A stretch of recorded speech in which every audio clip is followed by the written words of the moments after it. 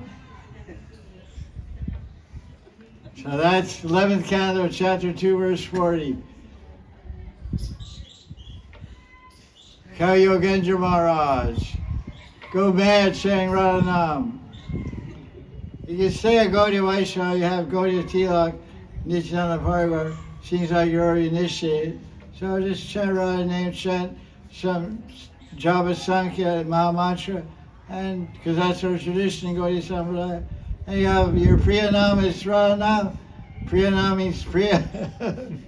Ultimate meaning Priya Nam is Priya Ji Radharani, Priya Priyatam. You talk about Neem Bark and Valva Sampradaya, etc. So Priya Priyatam, Shama Sham, Ki Jai. So you chant Radha Nam, Krishna Nam, good. Especially living in Vrindavan, it's natural to go crazy about Radha Nam.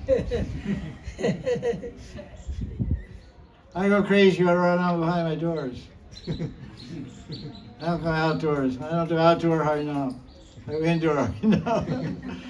Outdoor Hari Nam, indoor Radha Nam.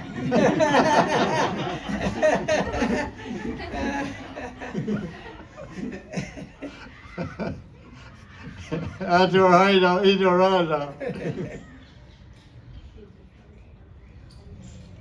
We were living in Vrindavan. We're some kind of rich Vasis, you know.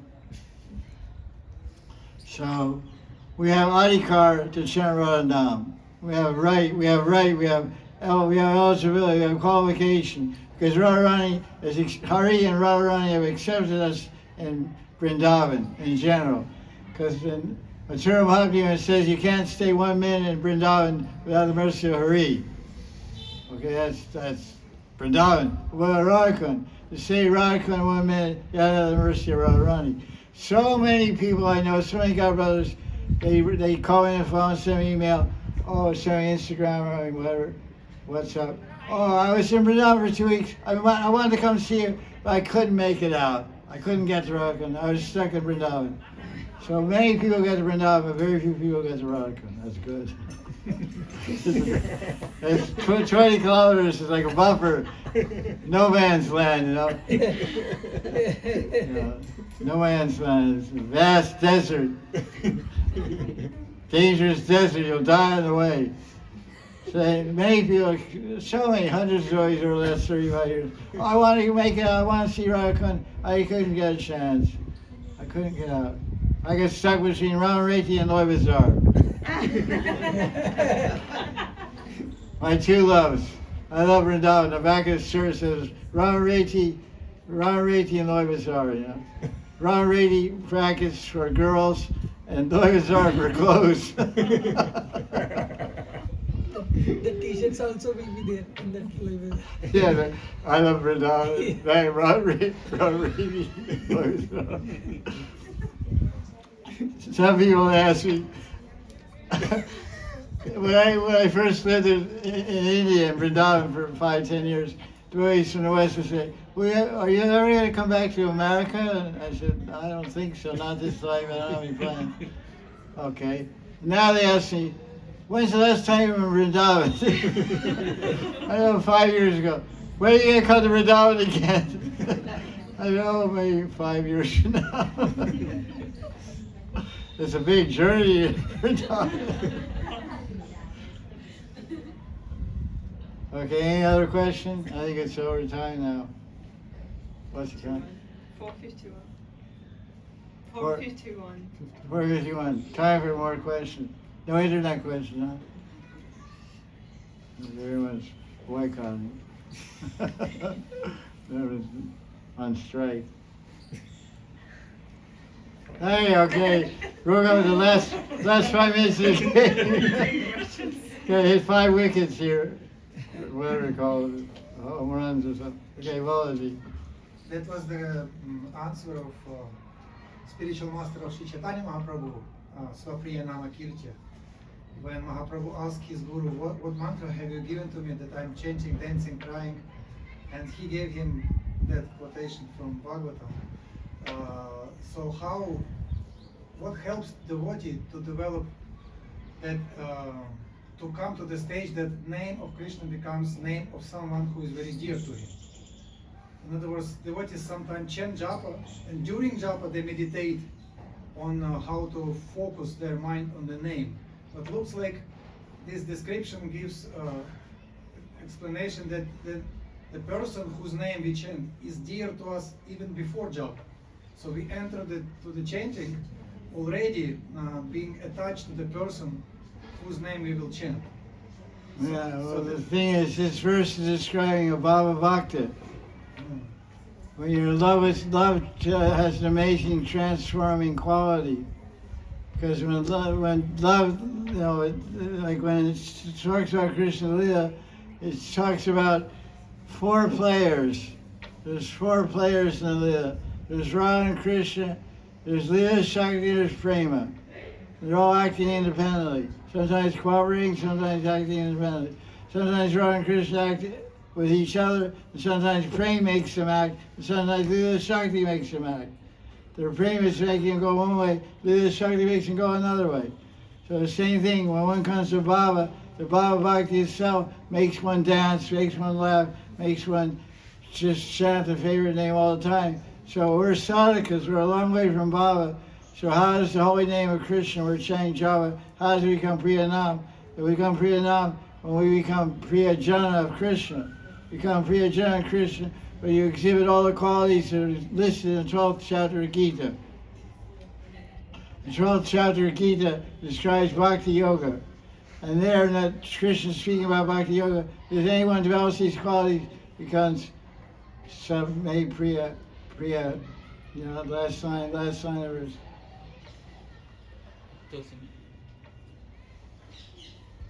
Samay Priya.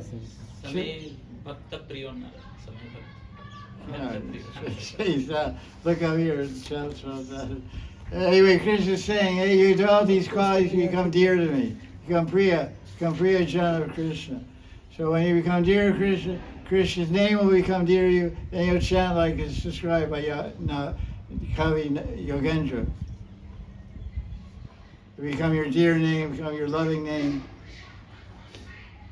And basically, how does Krishna's name become dear to you? When you become dear to Krishna. You become dear to Krishna when you love Krishna. So that's the high end of things. That's what we're trying to move out everything that's not love, so let love appear in the heart. There's so much unlove in us. Bhaktaste tivra me priya. Bhaktaste ativa me priya, sorry. Ativa me priya. May Priya. Every verse in 12th chapter of Gita ends with May Priya. Become dear to me. Bhakta May Priya. The devotee becomes dear to me. So look at those qualities. I gave a class one time how Radharani's in the Bhagavad Gita. I based it on the 12th chapter. That Krishna is on the battlefield, because when Krishna is on the battlefield of Kurukshetra, how old was he? 90. He's about 90 years old. But when was the last time Krishna was at Kurukshetra? Before that? Ding dong. Krishna was 55 years old. He was 55 years old. He came from Dwarka to Kurukshetra for solar eclipse. Surya Grahan. Yes. What chapter of Bhagavatam, 10th canto? Krishna visits Kurukshetra, chapter 65 or something like that. I forget. 82, 84, I forget. But he was 55 years old. And when he was there, who did he meet? Gopis. Radharani Gopis. He met the flowers outside in the woods. They talked intimately. They didn't do anything because it's a holy place and they were following the rules of celibacy in a holy place. So they didn't do anything intimate there. But they had many intimate discussions and talks. because Krishna was there for several days. So that's when he's 55, and 40 years later he showed up at 95. So when he's on the battlefield talking to Arjuna on a chariot, he was remembering Radharani when he talked about Gyan Yoga, Sankhya Yoga, Karma Yoga, Asanga Yoga. Then he got to chapter 12, he started talking about Bhakti Yoga. So when he talked about Bhakti Yoga, who's the supreme Bhakta? Radharani. Radharani. Param Bhakta. Param Aradhya Devi, Radharani. So when he remembered Radharani, he started talking about Bhakti. He started talking about different qualities of a Bhakta, like Radharani. So all these verses describing Priya Bhakta are about Priyaji Radharani. So this is a class I gave about Radharani and Bhagavad Gita. And very nice qualities. You see those qualities are very nice qualities. Chapter 12 of Gita. So Gita is very rustic if you have the eye to see it. I think that's it. Any questions? Last questions? Our Italian friends? Okay, buongiorno. Jaya Jaya Sri Radhe.